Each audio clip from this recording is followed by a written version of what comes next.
Estamos conectados con Miguel Ponce, que es economista, para analizar cada uno de estos nombres que recién estábamos repasando. Nuevo gabinete de la Libertad Avanza a partir del 10 de diciembre. ¿Qué tal, Miguel? Pablo Vicente, mi nombre, Leonora Reichmüller, el equipo de La Voz de la Ciudad te saluda. ¿Qué tal, Pablo? ¿Cómo va, Leonor? ¿Todo ¿Cómo bien? estás, Miguel? Muy bien, gracias por estar con nosotros. Estábamos Por favor, repasando me los alegro. nombres. No sé si te generó alguna sorpresa particular en alguno de estos que recién estábamos mencionando con el nuevo gabinete que se viene. No, solamente decir que lo de Caputo todavía no está cerrado.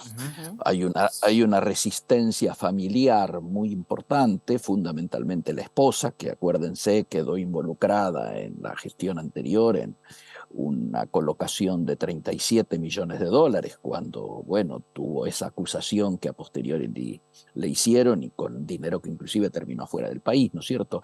Y ella es la que se está resistiendo, así que yo diría lo de Caputo, tomémoslo con pinza, a mi juicio va a ser, con lo cual se consolida, ahí ustedes hablaban de el gabinete de la Libertad Avanza, uno no sabe si es de la Libertad Avanza o es del PRO, ¿no es cierto? Sí, Es claro. decir, más que del PRO, diría, de un sector del PRO, de la dupla Macri Patricia Bullrich, pero esencialmente el grupo de Macri. La mayoría de estos funcionarios son funcionarios del gobierno de Mauricio Macri en su momento, y esto ha generado, fíjense ustedes lo que es, ¿no?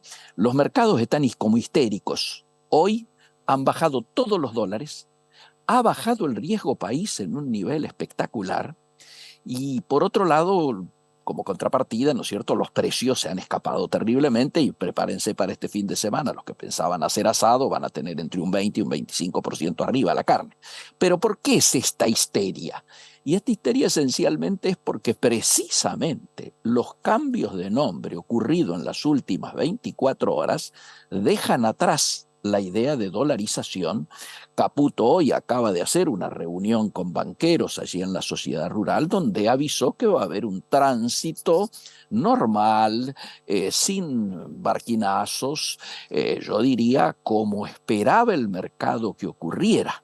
El hecho de que se aleje el tema de la dolarización sin dólares, después que el Fondo Monetario explicó la semana pasada que para cualquier proceso dolarizador no iba a haber dólares del fondo, está indicando que los mercados han tomado de manera, yo diría, muy buena la propuesta tanto de Caputo como el hecho de que quedara atrás los candidatos anteriores, llamémosle así, sobre todo la gente del SEMA, que ha tenido una reacción, yo diría, no habitual en términos políticos, calificando muy mal y dando un portazo, como lo hizo Carlos Rodríguez, ¿no es cierto?, en las últimas horas, alejándose del sector que él apuntaló durante tanto tiempo, ¿no es cierto?, y que ayudó a que llegara. Está habiendo un conflicto adentro de lo que sería la ortodoxia, los primeros en llegar, básicamente liderados, ¿no es cierto?, por la hermana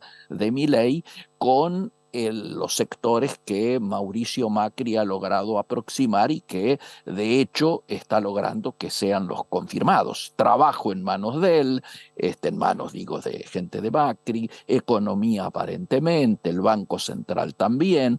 Hay quien dice que en un acuerdo con Techint lo habría propuesto a de Tecpetrol, ¿no es cierto?, lo habría propuesto a Marín. Es decir, hay toda una movida que tiene poco que ver, porque digo, si hay elementos para catalogar como castas, son Caputo, son Patricia Bullrich, son todos los nombres que hay hasta ahora. Claramente acá este es otro gobierno. Me dicen que hay pintadas ya, Milei al gobierno, Mauricio al poder, ¿no?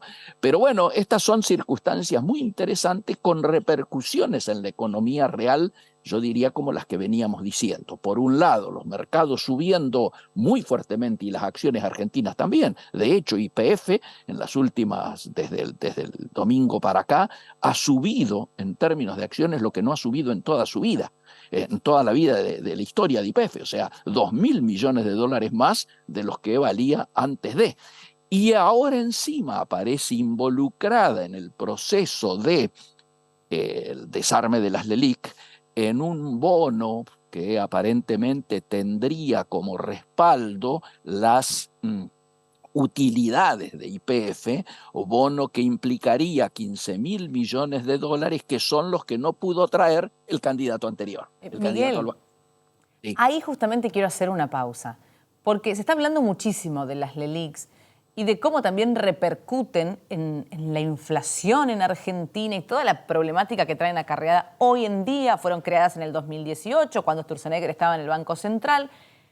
Hoy un poco pensaba, bueno, el hecho de que el propio Nicolás Caputo asuma en el Ministerio de Economía y el que era vicepresidente del Central asuma como presidente es un poco asumir algo de responsabilidad con respecto a lo que está pasando con las LELIQs. Pero querría que lo expliques para que también lo pueda entender el que está en su casa. Trabajó todo el día, se sienta en el sillón y le hablamos de las LELIQs que tienen los bancos y le decimos que eso está aumentando sus precios, los precios del supermercado a donde va todos los días. ¿Cómo le explicamos lo que está pasando y esta bomba que hay que desactivar, Miguel? Y absolutamente, primero, es muy singular esto que vos traes de recordar cuál fue el rol de Caputo y el rol del que sería el presidente del Banco Central, que en aquel momento era el vicepresidente de Sturzenegger, en la generación de esto, ¿no es cierto? Claro. ¿Por qué? Porque al ir creciendo este tema, va generando, hay 38.000 millones de dólares hoy comprometidos en esto, que van dando intereses cada vez mayores y por lo tanto cada vez es mayor el endeudamiento, y al pagarse todo esto con emisión, por eso el que está en su casa visualiza que los precios tienen que ver, porque emisión es inflación, déficit fiscal es inflación, y entonces él termina pegando en la vida cotidiana el consumidor que vos hacías referencia recién. Es tan importante este tema que inclusive ha generado un ruido internacional muy grande. ¿Por qué? Porque con las definiciones políticas que hubo durante la campaña, en el día de hoy, a primera hora, se ha suspendido el swap de China. ¿Por qué? Porque los chinos dicen, si seguía avanzando el proceso de cierre de Banco Central, ellos querían saber, y por eso también el tema de las LELIQ está pegado con esto, ellos querían saber si cuando cerraran el Banco Central iban a hacerse cargo de todas las deudas, entre ellas la del swap chino. Hasta que no se aclarara eso, y por eso digo que trae tranquilidad este tema del no cierre, por más que haya habido en el día de hoy, fue tanto el ruido que hubo internacional y nacional al respecto, que se vio obligado a la oficina del presidente electo, como le llaman, el último párrafo del comunicado de hoy, es decir, que el tema del Banco Central no se negocia, como diciendo, esta bandera por lo menos la vamos a defender. Lo que ocurre es que lo que ha cambiado ahora son los tiempos. ¿Por qué? Porque se está pensando que si se da un bono atado a las utilidades de YPF en momentos en que se supone que vamos a tener un año de alta rentabilidad de todas las petroleras, porque por primera vez después de mucho tiempo no vamos a necesitar importar, sino todo lo contrario, hay una demanda y además con precios en alza, es obvio de que hay una solución ahí que podría aparecer en alguien que es muy especialista en el tema bonos, como todo el mundo lo sabe, como es Caputo. Entonces me parece que el poder de Caputo hoy está precisamente en haber conseguido, y es lo que estuvo convenciendo hoy a los bancos, de que esto no implica ir sobre las utilidades del sector financiero, no implica ir sobre los encajes, sino que va a estar atado a rentabilidades originadas a partir precisamente de la buena performance que debiera tener YPF este año. Las LEBACs creadas en el gobierno de Mauricio Macri, y ahora un hombre de Mauricio Macri tendría que ser el elegido para poder liberar esa bola de LELIQs en esta nueva etapa. Es raro. Suena una burla del destino, ¿no es cierto? Pareciera que te estuvieran diciendo, vos sos el culpable de que tengamos sí. esto, ahora resolvelo. Bueno, pero eso forma parte también de lo otro que nos estabas diciendo, Miguel, con respecto a anticasta totalmente, como lo conocimos a Milei, firmando acuerdos al aire en programas de televisión con esto de nunca me van a ver hacer un acuerdo con un referente de la política. Nadie resiste un archivo, dicen por ahí. Y de ese Milei pasamos a este Milei. Yo te diría lo siguiente, me hace acordar a cuando Menem dijo, si yo decía lo que iba a hacer no me iban a votar. Sí. Acá ocurre lo mismo. no lo dice, a lo mejor en unos años lo dice. No dice lo del acuerdo, pero esa es otra particularidad, Miguel, porque sistemáticamente también nos encontramos con que dijo muchas cosas que iba a hacer y que empieza a intentar llevar adelante, y él mismo lo dijo. Eligieron un presidente que dijo que iba a hacer un ajuste atroz, feroz. Así es. Y todo lo eligieron. Bueno, evidentemente en esa parte sí hay que darle la derecha a Milei. Después en lo otro era inviable de todas maneras porque no tenía el equipo preparado. Yo diría que cuando vos decís hay que darle la derecha, sin ningún tipo de indirecta ideológica. No, claro. Vamos a darle la derecha si lo cumple. Sí. Porque vos decís, él dijo que va a hacer un ajuste, yo quiero ver cómo va a ser ese ajuste. Claro. ¿Será tan ajuste como la destrucción o el cierre del Banco Central? ¿Será tan ajuste como es la dolarización? ¿Será tan ajuste como es la lucha contra la casta? No, hay que tenés razón. Esperemos verlo. Lo que ocurre es que ha entrado a pleno funcionamiento el teorema de Baglini. Yo había dicho una cantidad de cosas que iba a hacer cuando estaba lejos del poder, cuando nadie daba dos mangos de que yo iba a llegar a la Casa Rosada, y ahora entro a adaptarme a esta realidad que por supuesto es mucho más compleja que los eslogans de campaña. ¿Entiendes? No quiero ser ofensivo porque ahora ya la investidura es otra, pero él se presentó como el león. Y si finalmente Bregman termina dándonos la razón, ¿no?, con esto de cómo lo terminó de denominar en ese debate, pero ya ahí tal vez me excedo, no voy a decir la frase. Te la mejoro. El león en el gobierno y el gato en el poder. Bueno, ok. Bueno, tuya, es tuya, Miguel, es tuya. Dejo completo. Yo, por la duda, lavándome las manos, acá estoy. Y la mejoró, ¿no? Digamos, por lo menos para sacarlo, hay que sacar una risa cuando hablamos de economía. El día de hoy, perdón que los interrumpa, el día de hoy es muy importante en términos políticos, porque ya que estamos analizando las designaciones, la designación de Patricia Bullrich ha hecho mucho ruido y a mí me preocupa lo ocurrido en el día de hoy, donde la vicepresidenta electa, sin siquiera haber hablado con Patricia, va y hace este acto que es un gesto impresionante para mostrar en Policía Federal, que es la principal fuerza del Ministerio de Seguridad, más importante que Gendarmería, más importante que cualquiera de las otras fuerzas en lo cotidiano, digo, ¿no es cierto?, en la calle, en lo que le preocupa a la gente, que es la seguridad. ¿Quién aparece como liderando eso? La titular del Movimiento B, que es lo que originó algún tipo de ruido en el entorno del presidente, particularmente en su señora hermana, que en el día de hoy ha estado por primera vez en la Casa Rosada reunida con Vito Velo, ¿no es cierto? Y que nadie discute el poder que tiene y la influencia que tiene sobre el señor presidente y sobre las designaciones. Entonces, me preocupa estos chispazos que empiezan a haber dentro de una fuerza que todavía no asumió el gobierno. Sí, pero que tiene que ver con el repartir el poder, Miguel, en definitiva, ¿no? Digamos, todos quieren un poco de esa torta que es el poder y están a los codazos. Después habrá que ver, cuando quede conformado ese equipo, cómo se gestiona y cómo se gobierna, porque una vez que se reparte, bueno, después habrá que ver, ¿no?, estas fricciones, qué digamos, tan fuertes son cuando hay que ejercer ese poder. Suscribo lo tuyo, por eso yo digo, vamos a verlo en las efectividades conducentes. Todas estas cosas que se han prometido en campaña, todo esto que hizo que tanta gente lo votara, ¿cuánto se va a poder realizar y en qué tiempos? Claro. Porque ya se han empezado a hablar de necesitamos 4 años para desactivar esto y otros 4 y en 25 años vamos a estar como en los Estados Unidos y la verdad es que en Argentina en la semana que viene es casi el largo plazo. Estar hablando de 2 o 3 gestiones de gobierno suena, yo diría, como por lo menos un poquito arriesgado. Pero bueno, es lo que hay y tenemos que ceñirnos a cada paso, cómo se va dando, cada decisión, cómo se va dando.